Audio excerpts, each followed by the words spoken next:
Welcome back to the Kicks and Picks podcast. Coach Steve and Scotty here with you, along with Nick and our special guest Kenny of the Competitive Hedge podcast to talk Copa America 2024. Guys, how you doing tonight? Good. Excited. Oh yeah, man, making it happen. Shout out Kenny for joining us. Talk all things Copa America.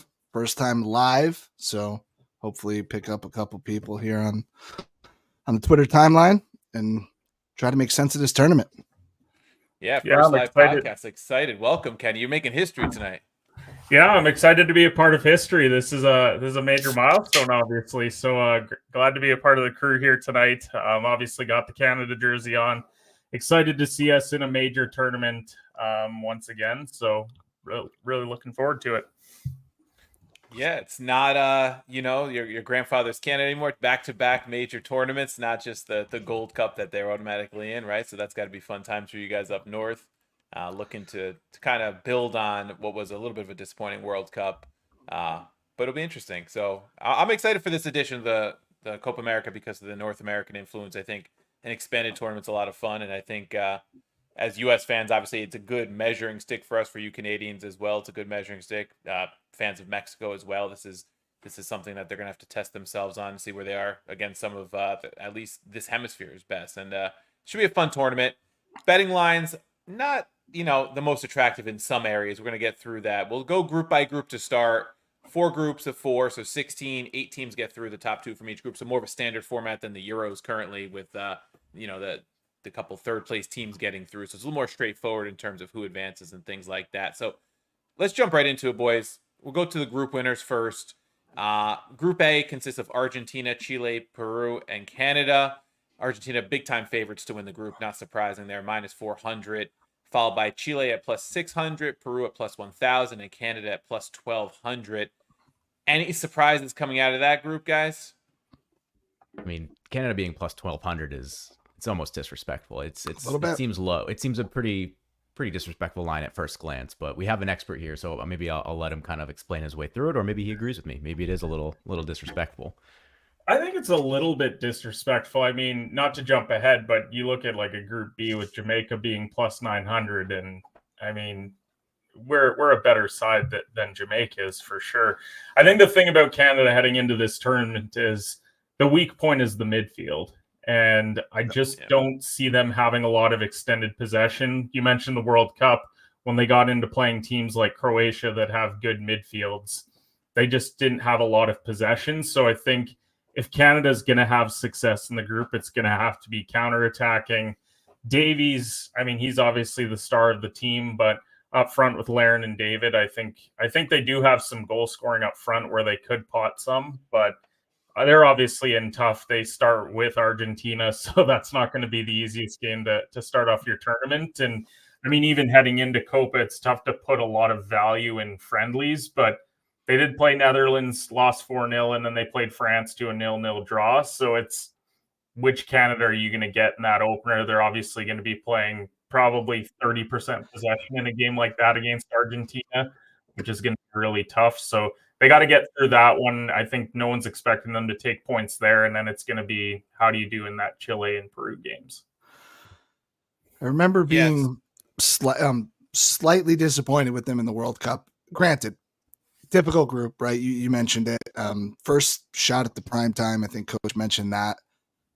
But I think their over-under was like 2.5 goals for the tournament, and I slammed the over. I was so hyped. I'm like, oh, Canada's getting 3 goals. No doubt about it. I think they walked away with 0, if I'm not mistaken. Yeah, so I believe it was, right?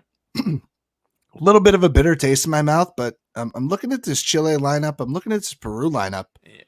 Is Canada that much worse? I was just going to say that. I literally just pulled up the Chile roster to see, because I know they had their kind of, you can't say golden generation a couple tournaments ago, but they're one of their better generations, right? Oh yeah, they did win it. So yes, the golden generation. That's right. They did win on penalties at MetLife, I believe it was. So you have aging players, Alexis Sanchez. The rest aren't really household names. Pulgar I've heard of, but there's not many guys you've heard of on that team. A lot of guys play in South America, so maybe just for us that don't watch a lot of those leagues down there, maybe there's guys we're missing, but they don't jump out at you much. Looking at like you said, also the Peru side, Guerrero now is 40 years old. He's still in the squad.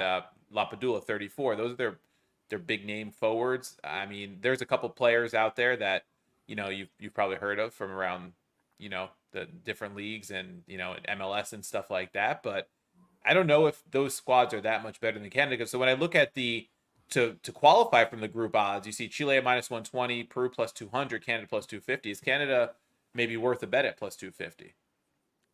I would say so. I mean, I've got money on it, so Hey, there we go. I'm biased, but I'm a hopeful fan. So of course, you got to put some money on the line when it comes to your team being in a major tournament.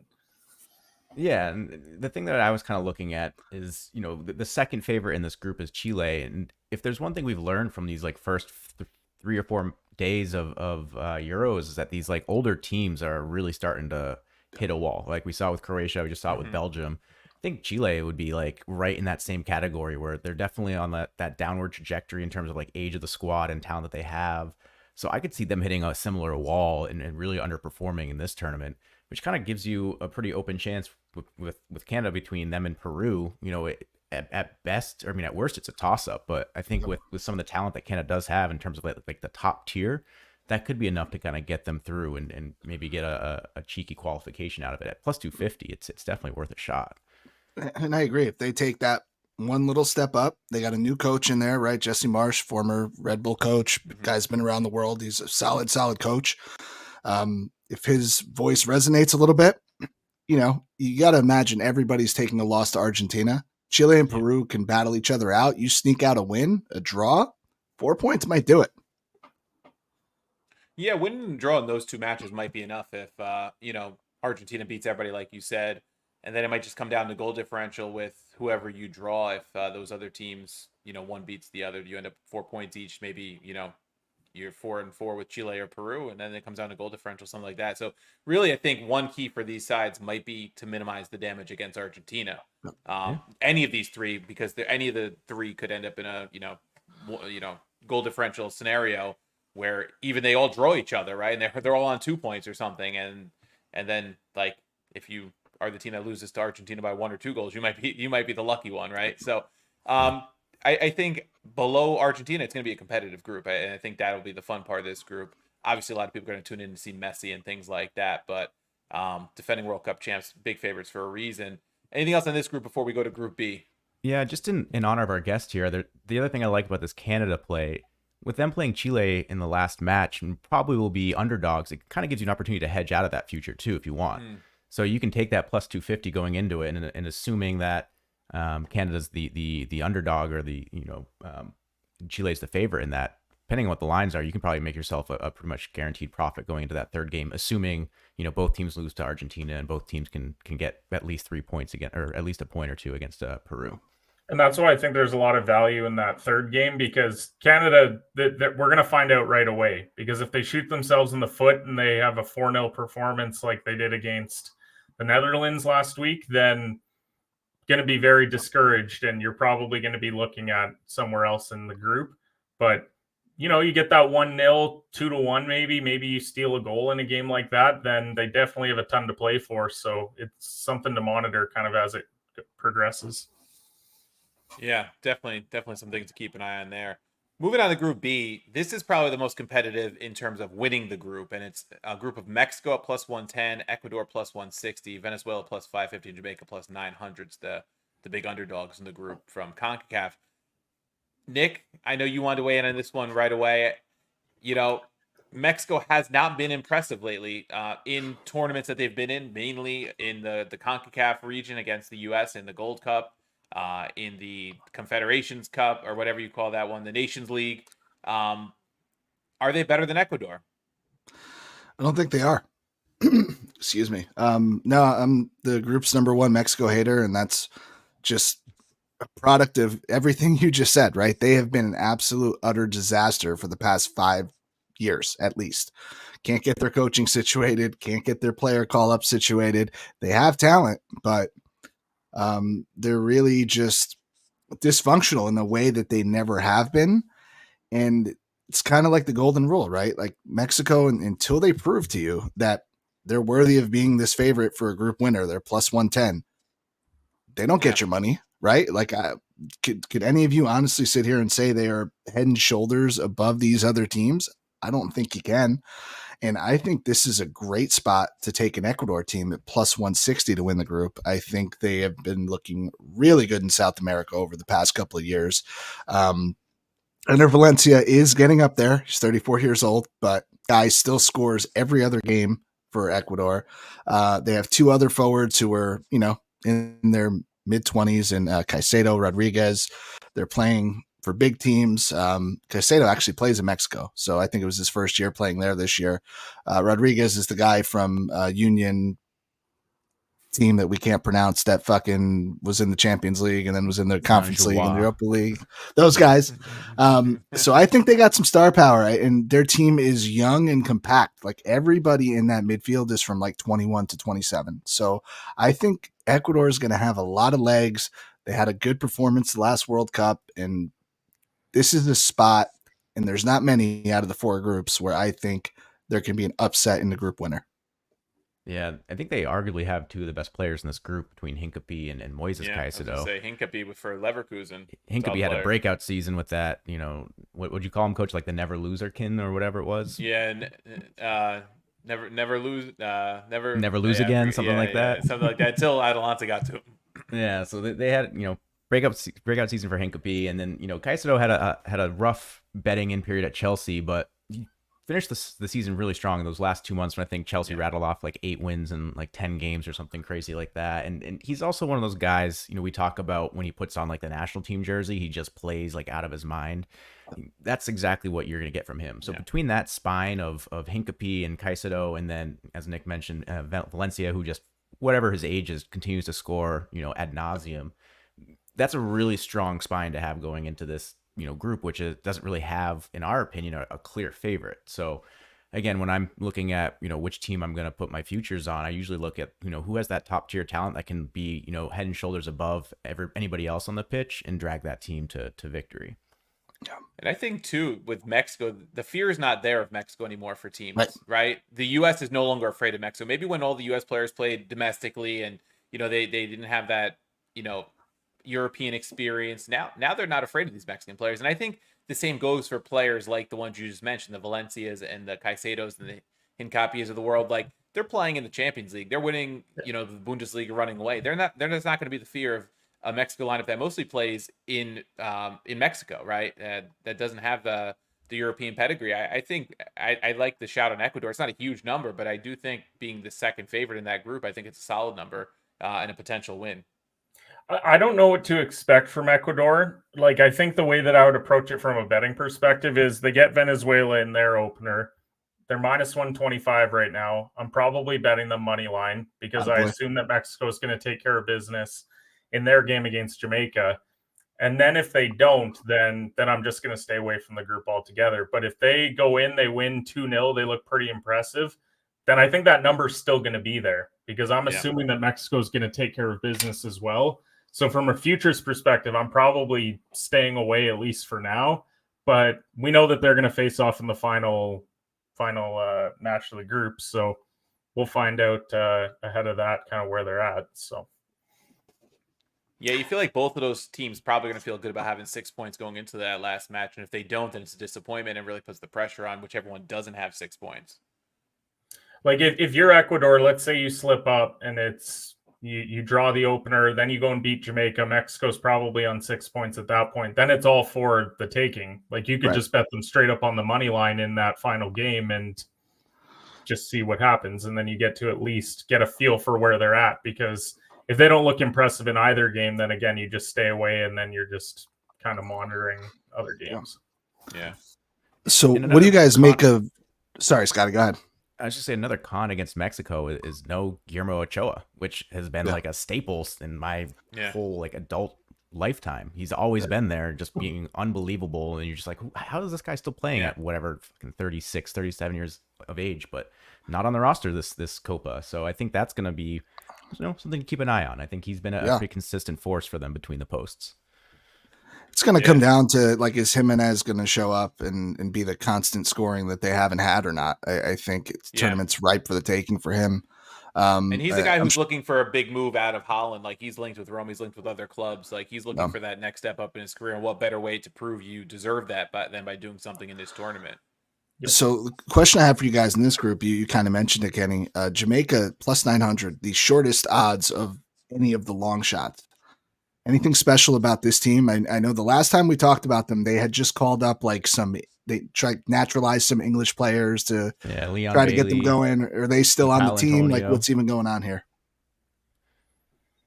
I think they're leaning on a guy like Nicholson up front to really score goals for them. But again, it's confusing to me. It's confusing why they're the plus 900 here, because having watched them quite a bit just in, games against other CONCACAF teams, I've never truly been blown away by them. And maybe it is they just don't have faith in you have probably the worst top team in a group here in Mexico out of all the groups. Yep, so definitely. maybe they're just assuming that, well, if it's not Mexico, it kind of is a bit open here. So that could just be the thought process. Yeah, they're one of those teams, like Scotty said. They have, Mikael Antonio on the roster, Damari Gray. You have Leon Bailey, Cordova Reed from Fulham. You've got Pinnock from Brentford. So there's some Premier League talent on the squad. Is it enough to get them out of the group? I don't know. Like Kenny said, they never seem to overly impress in tournaments outside of like occasionally making like a semifinal in a CONCACAF tournament. But the talent is there. If they have the pace and the counterattacking ability, maybe to surprise Ecuador, Mexico early on in the group, and maybe they put themselves in position in the last match against who's the other one we said in that group? Venezuela. Maybe they put themselves in a position where they could get out of the group at the end. So, and it's one of those things, like they give teams fits in CONCACAF, but a lot of it's at home, right? Or in the islands. They don't really have, they're not going to seize that atmosphere playing in the US somewhere the same way Mexico they're not going to have the or traveling Venezuela fans like some of these Ecuador. other bigger countries. Right. So I wonder if that plays into it also. But to me, like, potentially the most wild card team of the entire tournament, especially plus in this 350 group. to get out of the group. Yep. As a runner-up. Which I will 100% be taking. Also, I got a back. Former classmate of mine, Andre Blake, UConn legend. Enjoyed watching him for 3 years at school. So I got to back my guy. I think this is probably his last Copa because he's also got to be like 34, 35 at this point. Yeah. All right, let's move on to Group C. This is one where three of us have our national ties to. It's the U.S.'s group. Uruguay, the favorites at minus 135 to get out of. U.S. plus 140 is the second favorite. Panama plus 1,600. Bolivia plus 1,800. This one, fairly close in odds. Not as close as the Mexico group, but let's start with the U.S. Uruguay, they have some household names, namely Darwin Nunez is the big name these days playing for Liverpool. But let's start with the U.S. because that's who we watch a lot, Nick. Like, the talent is, like, to me, this is the most talented U.S. side I've seen in my lifetime, probably in U.S. history, right? They've got literally all but I think two players are playing in Europe. I think there's the one right back whose name is escaping me right now, and the backup goalkeeper playing MLS. Everybody else is in Europe playing for pretty big squads. You have 4 or 5 guys starting for Serie A squads. You have guys starting in the Premier League. Is this the spot where the U.S. maybe can? I think they get out of the group. I don't think there's a question about that unless they really, Berhalter really fumbles the plot a bit. Is that really a big question, though? I guess it's not. I guess it's not when you put it that way, right? He was trying so hard to dance around it and paint this pretty picture like Bob Ross. But when you think about, like, obviously, if they don't get out of this group, it's a huge disappointment ahead of hosting World Cup 2026. Is there a I don't want to say world because it's not that big of an odds difference, but is there a storyline here where they do win this group and they get past Uruguay? I mean, I guess I don't necessarily see it. They'd have to beat Uruguay head to head, and that's another prove it moment to me where everything I've seen out of the U.S. recently compared to everything I've seen out of Uruguay recently suggests that they're not even yet in the same sport.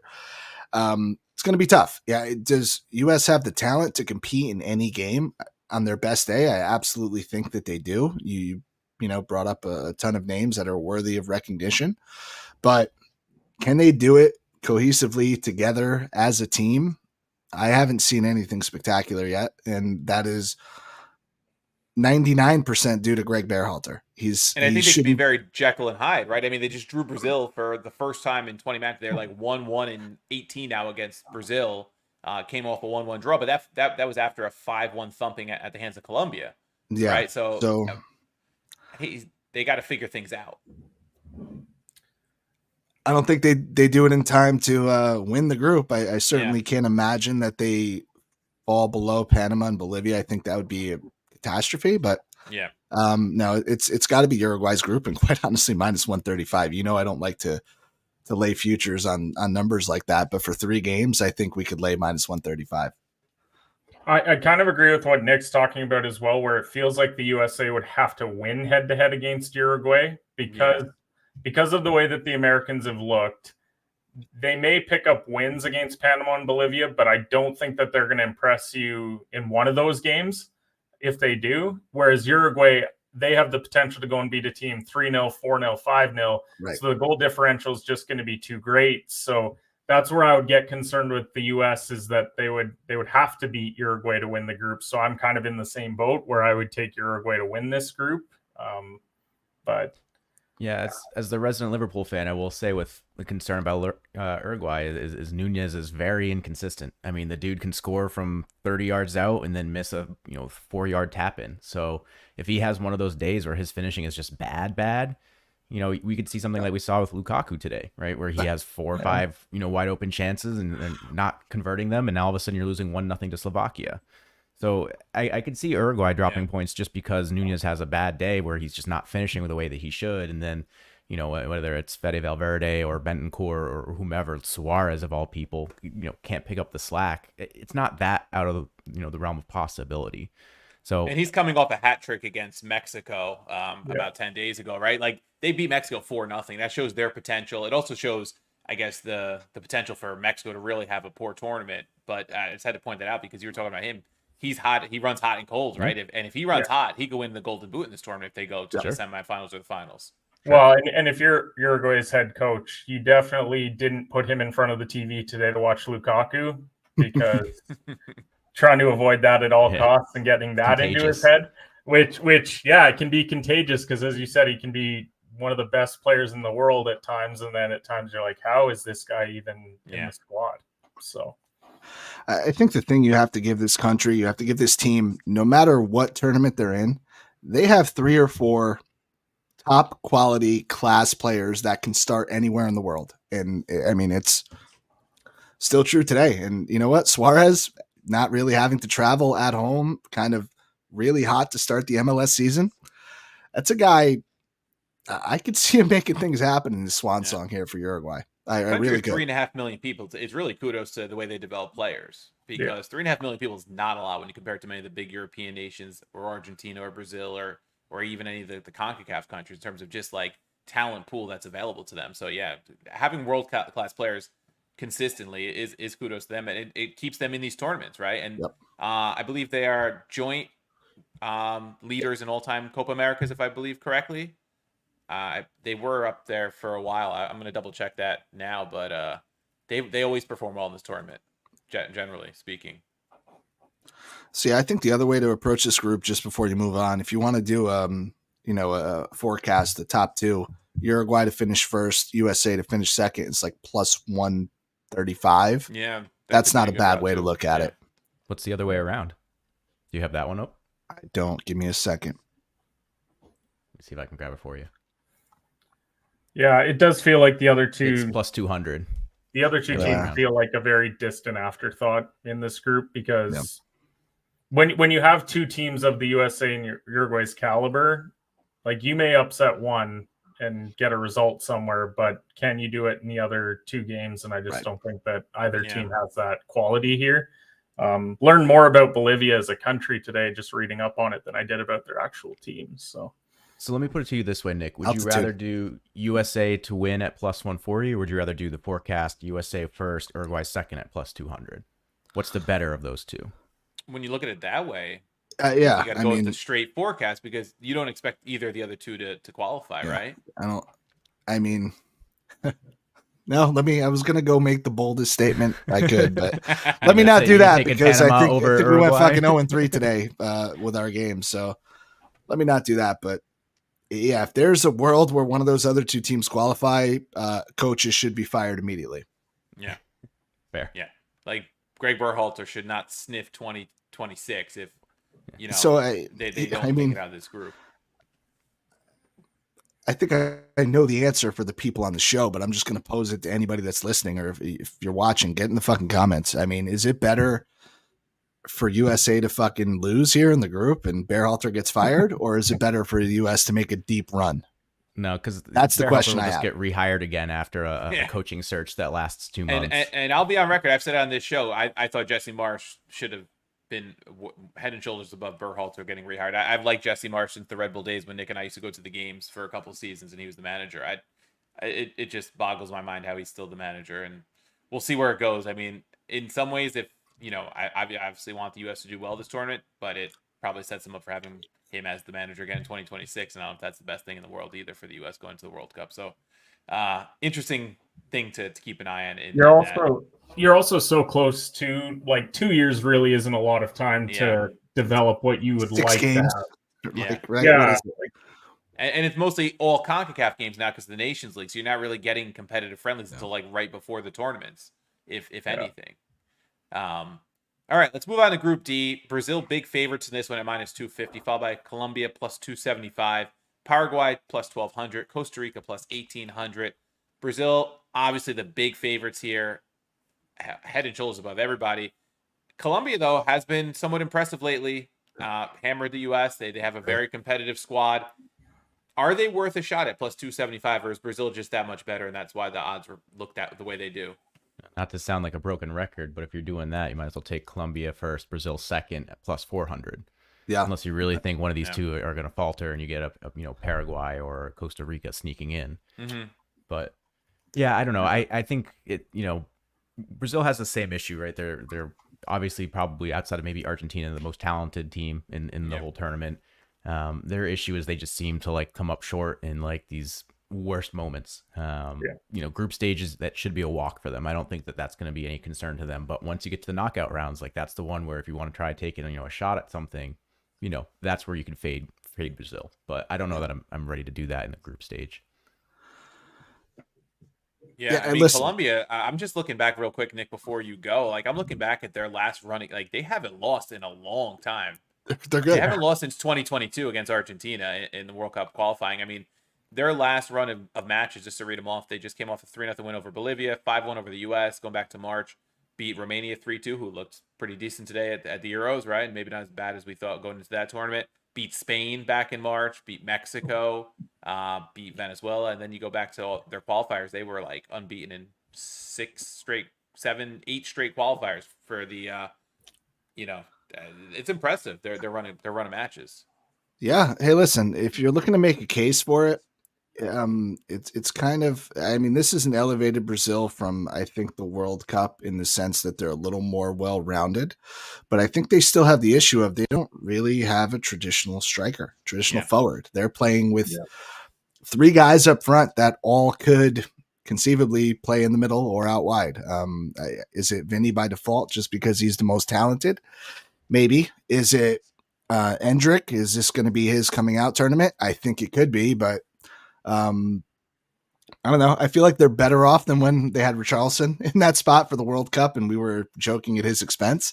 But to Scotty's point to open the segment, they're going to hit a spot where they're really going to need goals. And you have to wonder, are they going to continue to come in, or is this where they fall short? I mean, it was a problem for them against the U.S. in the friendly the other day. I didn't get to watch the whole match. I caught about the last 30 or so minutes of that one. And the U.S. took a couple of nice Matt Turner saves to keep it 1-1, but they were able to keep Brazil at bay for the most part. And that maybe against a team that's a little more experienced than the U.S. could cause problems for them. And this team from Colombia, I think, could cause them problems in a one-off in group stage match. Here's my concern about Colombia versus Brazil in that third game of the group. Colombia's defense, I know that's been performing well, but on paper that it just feels very light. And it's a type of defense that I would expect a front three, even without a traditional 9, a front three that has some combination of, Vinny Jr. and Rodrigo or Endrick or Martinelli, like those 3 guys interchanging, even without a true 9, should be able to cause that back line of Colombia some issues. And, if it becomes like a high scoring, affair, like I would put my money on Brazil. Yeah. I think before we let you go, Kenny, What you just said, they remind me of almost like a Portugal or a Spain.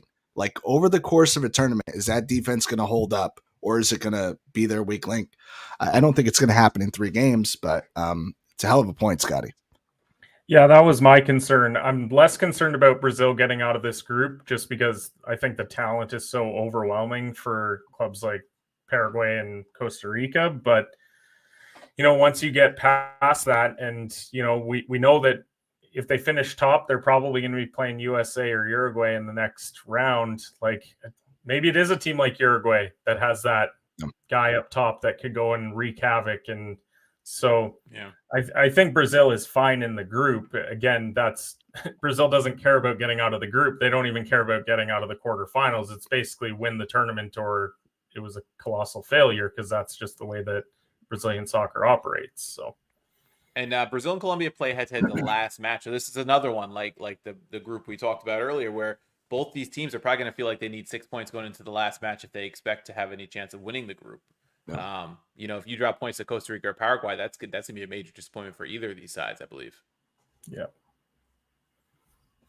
All right, let's move on to the futures now. So we'll pull up the bracket here. Interesting the way that this tournament breaks it down. Both of the Group A and Group B, winner and runner up are on the same left side of the bracket. Group C and D are both on the right side of the bracket. So it really sets up for an Argentina-Brazil final, no matter how they perform in the group if they get out of the group. In many ways, when you look at the 2 favorites, when we look at the overall favorites to win this tournament, we're looking at Argentina at plus 175, defending World Cup champions, Brazil at plus 225 second, then it goes to Uruguay plus 500, Colombia plus 1,000, US at plus 1,200, Mexico plus 1,400, along with Ecuador, Chile plus 2,800, and then you get to plus 5,000 or greater on the next 8 squads in the tournament. Argentina, I guess the favorites for a reason. Defending World Cup champs. They still have Messi. They still have a lot of talent on that squad. Are they your clear favorites? Are they worth a bet at plus 175? Or what are we looking at here in the way this tournament's going to shake out? I think it should be Argentina. There's just so many question marks about other teams that you know that Argentina's done it in the last couple of years. And so I think by default, they're my favorites to win it. It's crazy too, because I was looking futures bets wise at like winning group, and the Group A odds is plus 160, or you could just get Argentina outright at plus 175, and you feel way better about that because you probably don't view any of the other 3 as realistically winning the tournament. So for me, it's Argentina will probably win the group, and I would have them as my favorites to win the tournament. And real quick before I see you ready to go, Nick, but just want to say, like, when you look at who can be on the left side of the bracket with Argentina, they're playing either Mexico or Ecuador, most likely in the first knockout game. And then they're playing either one of the teams from their group that gets through, whether it's Peru, Chile, or Canada, and then the other of Mexico or Ecuador. So like their path to the final is fairly clear compared to the Brazil on the right side of the bracket, possibly facing Uruguay, Colombia again, the US if they make a nice run. Like, I think Argentina's side of the bracket is definitely the more favorable side of the bracket, which makes me start to look at name the final pairings. And that's where you get pretty decent odds. Argentina, Brazil plus 250, Argentina and Uruguay plus 600, Argentina and Colombia or Argentina and US plus 1,000. Like, those are pretty good odds if you think Argentina is like guaranteed to pretty much make the final.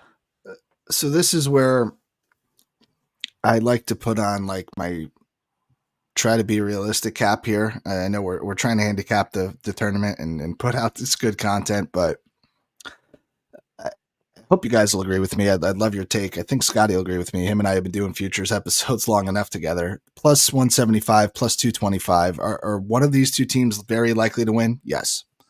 Should you lock up money in a 32-game tournament for plus 225 or worse? I don't think you should. So I'll pause on that thought.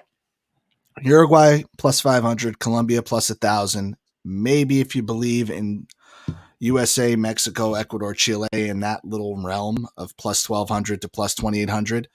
You go further than that, realistically, no other team can win this competition. It's just not possible, right? Peru, Venezuela, Paraguay, I don't think it's happening. Sorry, Canada, no offense. None of those teams are going to win this tournament. So unless you really have an edge, unless you really believe in Uruguay, Colombia, my advice is wait until the second round. Because if you're getting Argentina at plus 175, you can probably get them plus 120, plus even money. I don't know. You can take them in the knockout stages, or you could take them in a one-off final against Brazil at plus 120. So there's no need to lock up anything. But that being said, one of those two teams should win. Yeah. I think my strategy is kind of what Coach was alluding to with the name the final. Given the path that Argentina has, it would be a crazy upset for Argentina not to get there, given that the squads that he just listed to get through. So yeah, Argentina, Brazil at plus 250. It's something, doesn't really move the needle to me, but maybe do that plus an Argentina and Colombia. Either way, you're gonna make money. Even if Brazil gets through, you're gonna shave off basically a unit of profit there, but you're still gonna make something. But like we talked about, like Colombia maybe doesn't have like the talent to escape the group from as the winner from Brazil, but in a one-off match, like it could happen, right? Like if they get really hot on offense and Brazil has a down night with their forwards, I could see that happening. Or if it goes to PKs, right? Like once you get into the group knockouts, a lot of these matches tend to go into extra time or PKs, and now all of a sudden anything can happen. So I think that's probably the way I would go. I would cover myself with Argentina, Brazil, make some profit there if it works out, but root for an Argentina, Colombia where you're getting 10-1. Yeah. If any of the next tier after Argentina or Brazil wins this tournament, who would be your pick? Would it be Uruguay? Would it be Colombia? Outside shot at the U.S. is there, odds wise, like, are any of those other teams have a chance? I mean, obviously, guess have a chance isn't the right way to put it, because everybody has a chance, right, when you get to the knockout rounds. But who would be the most likely, in your opinion, outside of Argentina, Brazil? Yeah, I would go Colombia. I think they're in the right form. They've been successful in their past wherever it was 10 matches or so. If that continues, like maybe they can make a run and build on that. Uruguay, my concerns are still again with Nunez having just like he's very likely to have a bad night, and I think that really shoots Uruguay's chances to advance pretty much dead in the water. So I would go with Colombia over anybody else beyond Argentina and Brazil.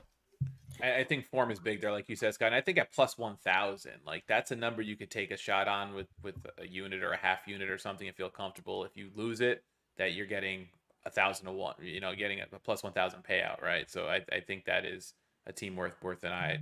Nick and Kenny, what do you guys think? Who's your next best out of those two after the big two? I wanted it to be Colombia, but again, we mentioned it. The fact that you're going to have to play the U.S. or Uruguay likely, and then beat Brazil. Like I'm probably looking at the other side, and I would maybe look like more long shot. I would maybe go Chile 29-1, strictly because I think if they are that second team that gets out of Group A, I have full faith that they can beat anyone in Group B. Like there's no one in Group B that has blown me away, and they do at least have a history in this tournament of producing results when they maybe necessarily shouldn't. And so just because you have that kind of pedigree with a country like Chile, that would be one where I would look at that. I'd probably more likely bet them as like a semifinal team than as a, to go and win the whole thing. But just 29-1, I think. Decent value. I think that's super fair. Past performance is big. Form is big. I think you both made good points on those. I mean, and to Coach's point, right? Everybody's got a chance. You have to play the games. I'm trying to remember back. I'll have the year wrong. 2008, maybe, let's say, where didn't U.S. make the final against Brazil, right? And actually we're up and, ultimately blew that game. Maybe, you take a stab with an Ecuador, with a Chile. I don't necessarily mind that. I think coming out of Group B, anybody's got a shot. I like Ecuador at plus 1,400 a whole lot more than I like Mexico at plus 1,400. So kind of where I'm at. I would agree with that too. Yep. All right, so let's move on to a couple like kind of fun future props. What about team to concede the most goals?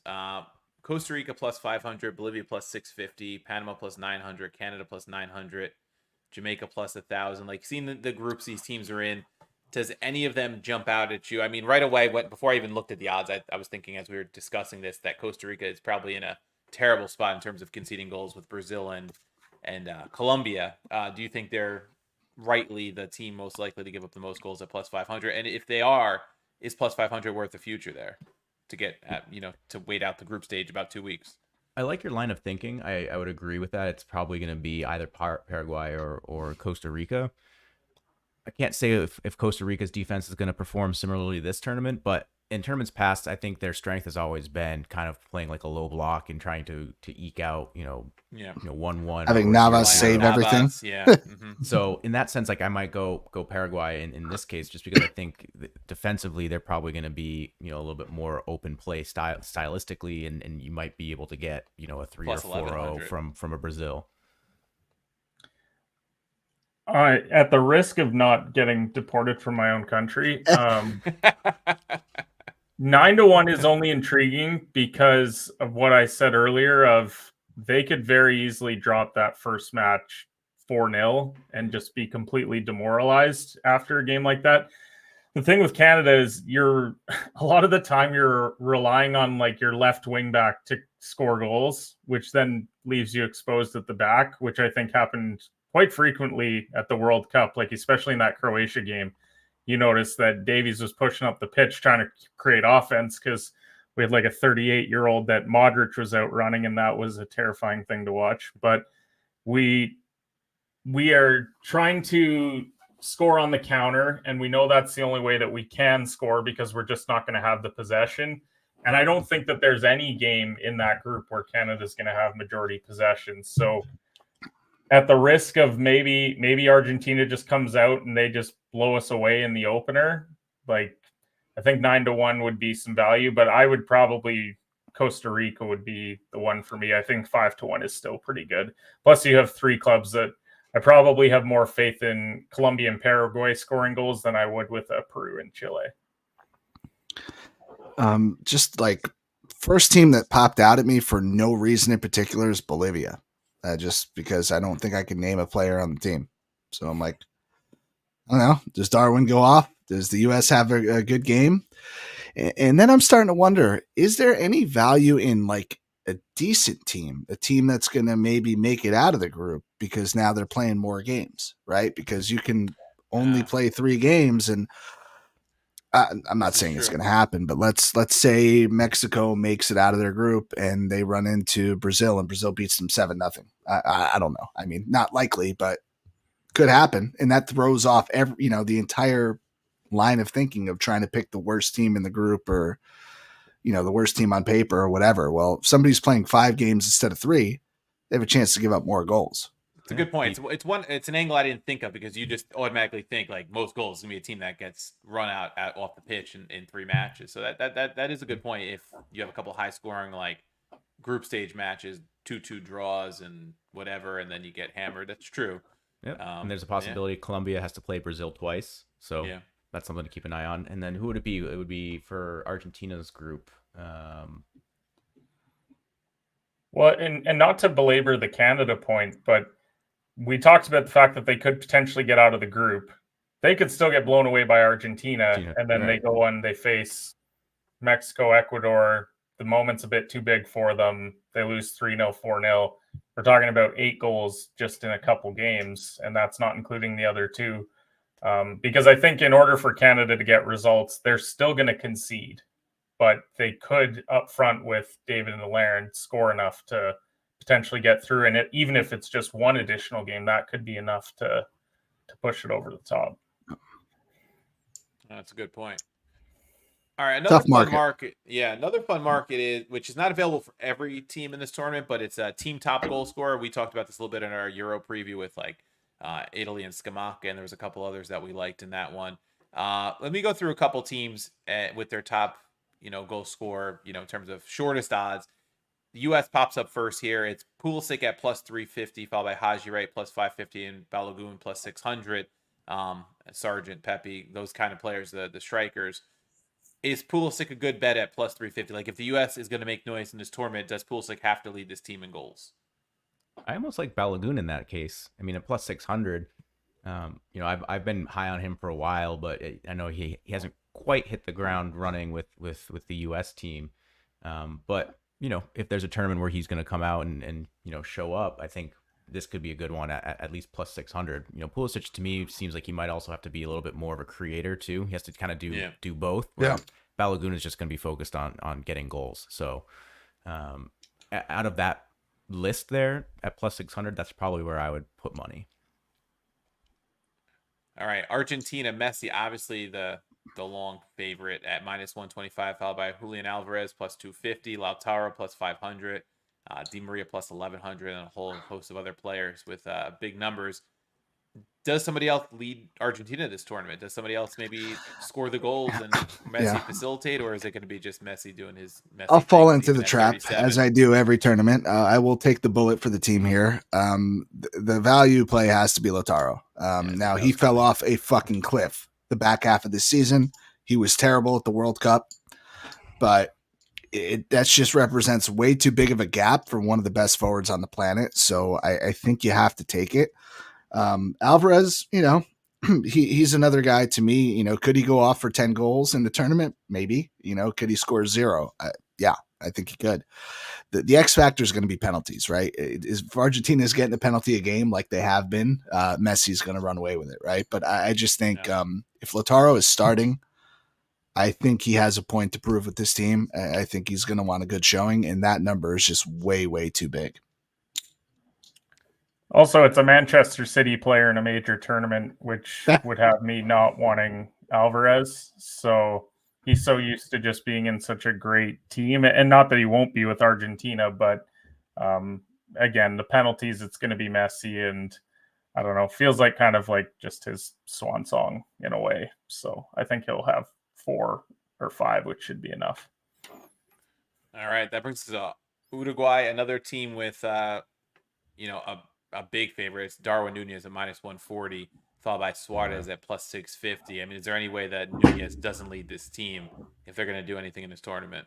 No, the only way this happens, if it's not Nunez, is if they get eliminated in the group stage and he just has a really bad showing and they get maybe like 1 or 2 goals from like a Fede Valverde or something. Well, I don't know, Scott, because I bet on Mbappe and he fucking got decapitated today. So were you going to tell me how he wasn't going to lead France?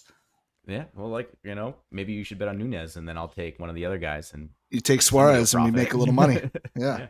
My concern with Suarez is like, how many minutes is he gonna play a game? Yeah, he's not playing a whole lot of minutes, right? Like, if it's gonna be somebody else, I would go with Valverde, or I hate to say Pellistri, but it's got to be somebody else, right? Like, if you're not gonna go Nunez, I would probably stay away from Suarez, even though I love him personally.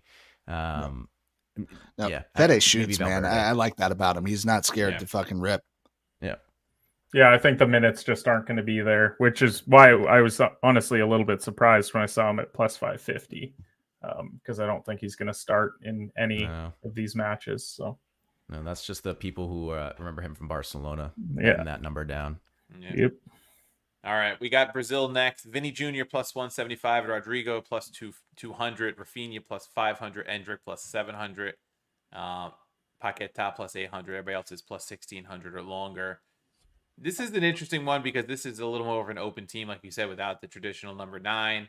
I mean, Vinny Jr., we know from his Real Madrid, Champions League exploits that we tend to capitalize on quite often. He's a big game player. Teammate Rodrigo, national team and domestically. Do you like either of those? And the numbers I know aren't very big on them. Is there somebody else we should keep an eye on with Brazil, or are they just what's my boy Endrick at? Endrick's at plus 700. Why not? I don't know. I have no reason. I really have no concrete reason. That's just like a hype play. Like, hey, I want to root for something, and can he do it? It's tough because it's a team where, like, can Vinny Jr. will Vinny Jr. eventually take over when he needs to? I think he will, but he doesn't need to be the guy to score 2 goals every game for this team, right? They have enough firepower. They're interchangeable up front. The competition's not going to be there, at least not right up front. So I don't necessarily know that he's going to lead the team in goals. I just don't know who else I'd give it to. Well, do you know who the current of that squad that's in the Copa America this year? Do you know who the current leader in goals is? If I had to guess, I would maybe say Rafinha. Paquetá.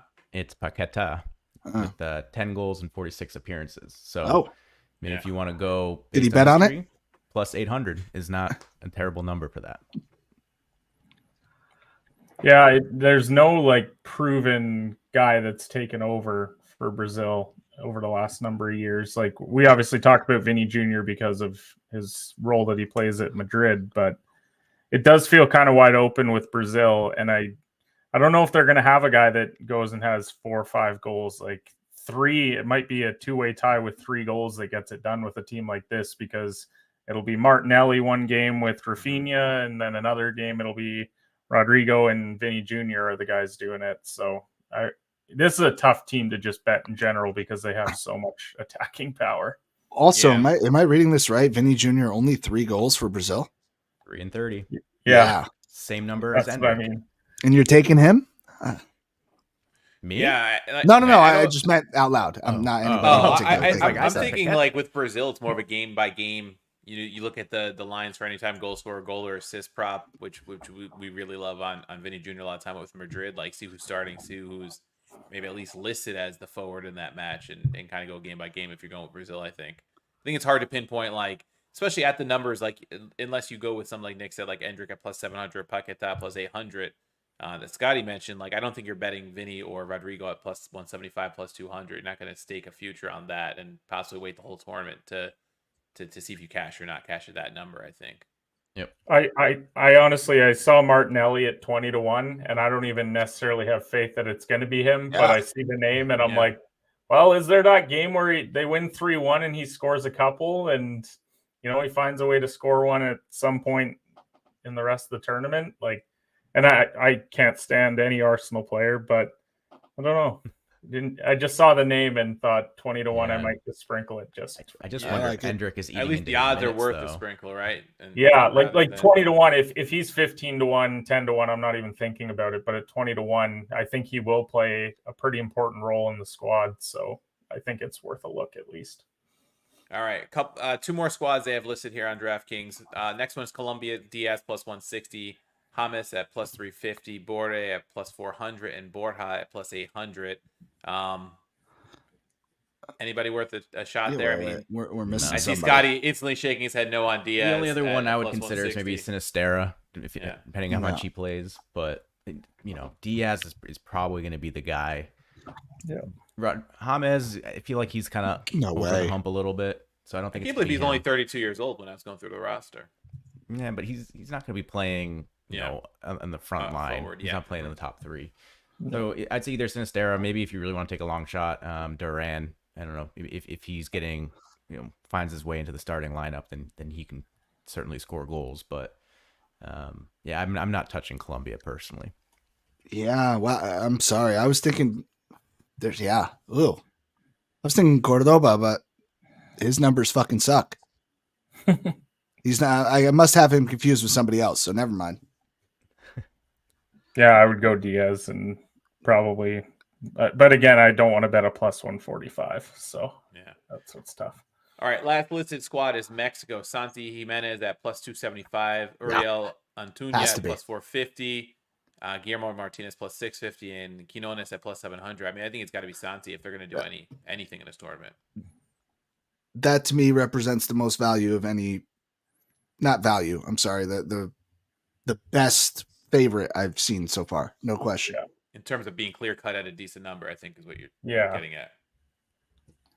That was kind of my thinking as well, because you go down the list of the other teams and you don't want to bet a favorite ever at plus 250 or lower. And so at least at plus 275, it's playable. And as you said, if Mexico is going to get through that group and maybe make some noise, it'll be because of him. So.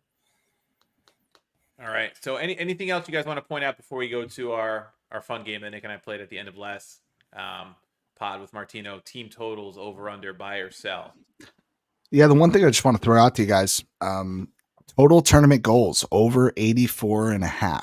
It's over unders minus 110. 32 games, so you're talking about what, 2.6 goals a game? You need 3 goals a game to hit the bet. Do you think it's possible? I think it's possible because I think there's enough bad teams early on to do it. That was my line to think you get some 4 or 5 thumpings possibly early on that could inflate the number. So if you get like a 1-0 in the knockout stages, it might even itself out. Yeah. Is it too soon for me to give you my my player prop of the tournament, Coach? Never. I think Lionel Messi to be player of the tournament at plus 275 is as much of a lock as you can get, because I assume this will probably be his last Copa, and with the path that Argentina has to the finals, if assuming Argentina gets to the finals, I don't know how you give it to anybody other than Messi. You have to get injured, basically. I think is the only way that doesn't happen. Yeah, and I completely forgot about Golden Boot. I mean, looking at Golden Boot, it's basically outside of Darwin, everybody listed is between Argentina and Brazil. So I'll just run you off the top 4, 5, 6 guys. It's Messi plus 330, Vinny Jr. plus 380, Julian Alvarez plus 550, Darwin plus 600, Rodrigo plus 800, and Lautaro plus 850. Then you go plus 1,000 or more on everybody else. Is it Messi's Golden Boot to lose, or is someone gonna pile up the goals like a Darwin Nunez, maybe at plus 600 if Uruguay gets to the semis or the finals? As Nick pointed out, the penalties are going to inflate Messi's numbers pretty heavily. So I feel like if you're not going to take Messi, I wouldn't hate Rodrigo. Just playing on a pretty stacked Brazil squad, he's going to get lots of chances. So at plus 800, that's maybe the only other direction I would go. One other one that I have, I mean, my show is called Competitive Hedge, so I'll give you a hedge opportunity with 2 teams in Group A to make the semifinals. And I think it is based off the fact that I don't have any faith in Group B. I think that they can be got, any of those teams. Chile to make the semis at plus 380, and then Canada to make the semis at plus 900.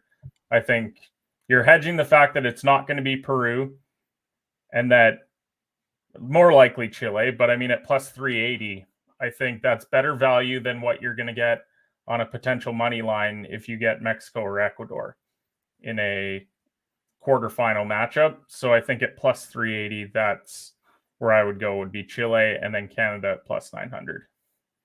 And if you don't like Canada as much, then hedge it with Peru, because Peru to make the semis is plus 1,000. So yeah, I think if you, I like that angle. If you're really going to fade Group B, you get Chile, and then you take one of the longer shots, and you still make money if one of those teams gets through.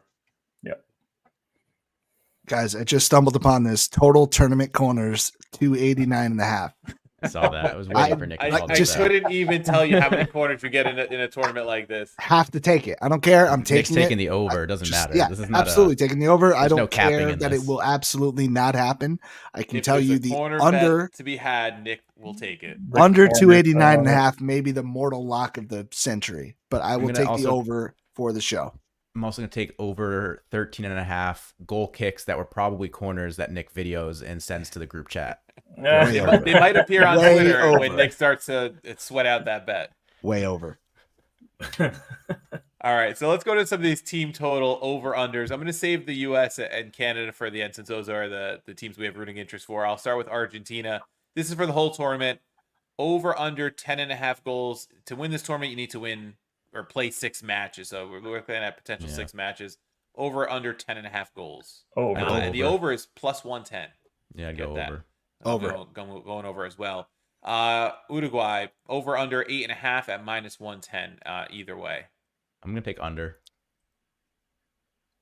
I'm going over. I'm going over because I'm assuming that they're winning Group C and then they're beating whoever in Group D, so they're getting extra matches out of it. I like 8 goals, 7-8 goals in that group stage. Absolutely. Yeah. I'm going over as well with them. Bolivia might honestly be a 4-5-0 type game for them. Yeah, they're not playing in the elevation of La Paz in this tournament like they do in qualifying when they trip these teams up. So yeah. Brazil, similar to Argentina, over 10.5 at plus 110. Under. I'm gonna take over. I think they might beat up on 1 or 2 teams that just 4-0 gets them 80% of the way there. So I think it's that Costa Rica game that you're probably looking at is it going to be like 4 or 5, or do they just comfortably win 2-0? Because then that's definitely in trouble. Yeah, I'm gonna go ahead. I was going to say the under is minus 145 according to the books. Yeah, that's kind of where I'm at. I think you have to take a stab on one of these teams going under and disappointing, and I will say that it's going to be Brazil. Yeah, I'd say if I'm going to take, I agree with that. Just because if you're going under on one of them, I think it is Brazil. In terms of the way we talked about their striker situation, things like that. 11 goals could be a lot in a 6-match tournament where they might be comfortable winning matches 1-2 nothing at times.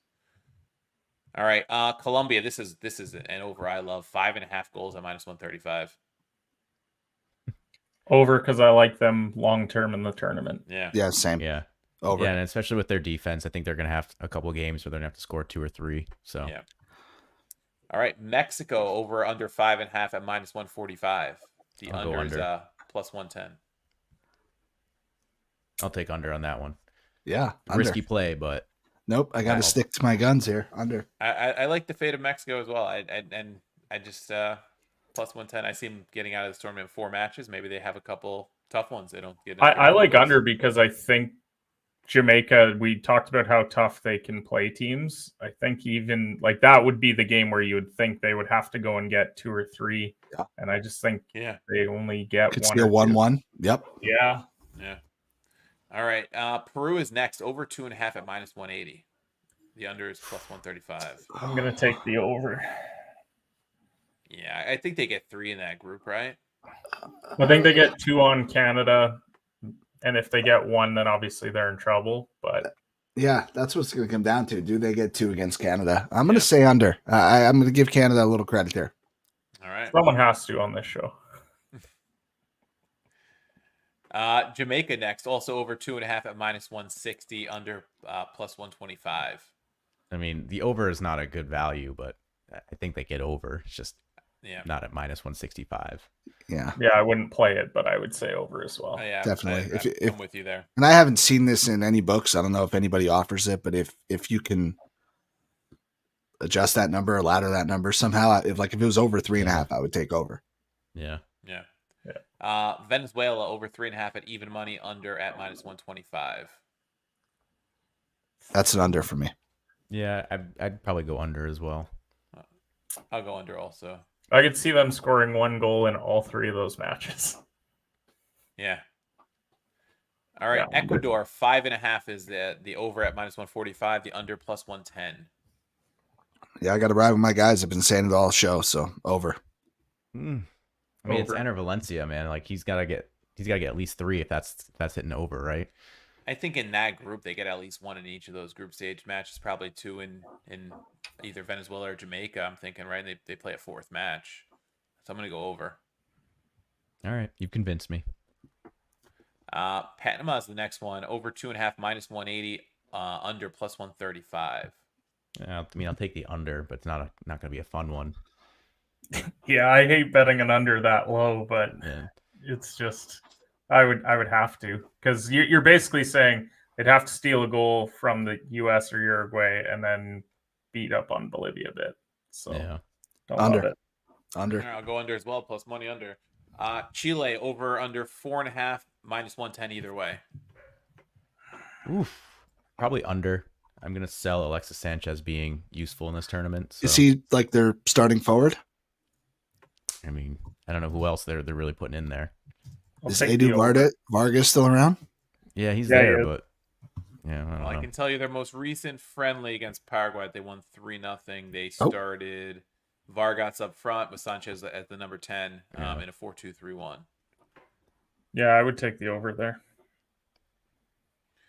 Yeah, what do we say, 4.5? That's a tough one because I think they got to get out of the group to get 5. So if we believe they get out of the group ahead of Peru and Canada, I'm going to take the over. All right, now hold on. Combined age is 70, but these dudes have 100 combined goals for Chile. I mean, in a tournament like this, show up, in a tournament like this. Yeah, now outside of that, they got nobody. So you sell Alexis Sanchez more than anybody when we talk Serie A. So I don't know. I can't stand buying him now. No way. You got me confused. I really don't like the guy. As I said, you sell him. You sell him. Like yeah. You fade him. Yeah. Man, I don't know. Like, all right. Paraguay next. Do they have 3 goals in them at minus 200 or the unders plus 145 over under 2.5? Over. Oof, I abstain. I'm gonna go under, just because they're in a group with Brazil and Colombia. I don't know if they get 3 just on Costa Rica. I'm going under. I'm banking on them losing like 2-1 to Colombia, and then they beat Costa Rica like 2-1. So Okay. All right, Bolivia over under 2.5. The over is plus 125. The under is minus 165, and I think we're all going under there. We're all taking the under. Sure are. Yeah. All right, Costa Rica even money over 2.5. Under minus 125. I don't know where they're getting goals from. Under. Yeah. I'm going under. Yeah. You can't play in the rainforest of Costa Rica. Yeah. That brings us to Canada. Over under 3.5. Minus 110 either way. 3.5. I'm gonna go over because I think they have to play open if they want to have any chance of winning, or advancing out of their group. Excuse me. So I'll give them an over, playing an open game. I see Kenny struggling. It's such a tough call after the way they played in the World Cup, right? To see. If I was hoping for 2.5. Like I was. Yeah. I think I'd be comfortable at 2.5 each against Peru and Chile, right? Yep. Yeah. If you're thinking you're not going to get out of the group. The concern for me is that I just haven't seen Laren and David do it against elite talent, and they're going to have to do that against these 3 teams. So I would take the under, and I think they'll finish on 3. I think I'm going under too, just because I don't know if they do it in this tournament. Honestly, if Davies scores, they'll go over. Yeah, all right, and the last one to round it out, the U.S. over under 7.5 at minus 110 either way. That's a big number. Yeah, I'm going under. I'd go under. I'm gonna have to go under because to me, playing more than 4 games would be a bonus for them. I think in this tournament. And I don't think they get it in 4 matches. I don't think they hammer Bolivia and Panama by enough goals to get 8 in 4 matches. They have to prove it, and they haven't proved it. I have to go under. Yeah, I'm taking under. Uruguay's gonna be tough to break down. I think there may be a goal in them in that match, right? If they're gonna battle them to a draw or something. So I don't see 8. All right, so we'll see. We'll see what these teams do. We'll see how this tournament shakes out. But I think this has been a pretty good preview of the tournament. I think it's going to be a fun tournament. We thank Kenny at Competitive Hedge for coming on. Kenny, let everybody know where they can find you and get your work and all that good stuff. Yeah, you can follow me at HedgePod on all social platforms. Trying to do more shows now that I have a little bit more free time. Do have an article dropping tomorrow looking at the Euro matches for the second match days for all of them. So looking forward to that. And guys, I really do appreciate you having me on. I've been listening to the show for quite a bit.